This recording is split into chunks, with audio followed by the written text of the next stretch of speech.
Many chronic diseases are associated with inflammation.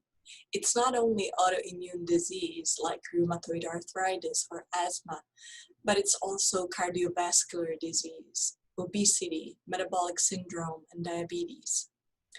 We know from a previous meta-analysis of 19 prospective studies that nut consumption, about 30 grams of nuts, about one ounce of nuts a day, can reduce the risk of cardiovascular disease by 15%, and the risk of dying from cardiovascular disease by 23%.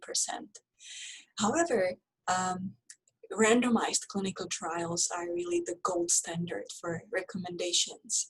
And the largest and the longest randomized clinical trial on walnut consumption has just been published in the Journal of American College of Cardiology.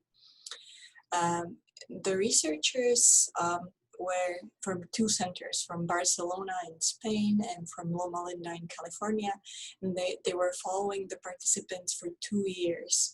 And they enrolled more than 700 healthy people in the age range from 63 to 79. And they randomized them into a control diet that didn't have any walnuts, and into a walnut consuming group who were consuming walnuts as 15% of total energy. So that was somewhere between 1 and 2 ounces of walnuts a day. And the findings are pretty amazing. Walnut consumption reduced many inflammatory markers, like the colony-stimulating factor and the interferon gamma and the interleukin-1 and interleukin-6 and TNF-alpha and selectin, roughly by 10%, which is pretty astonishing.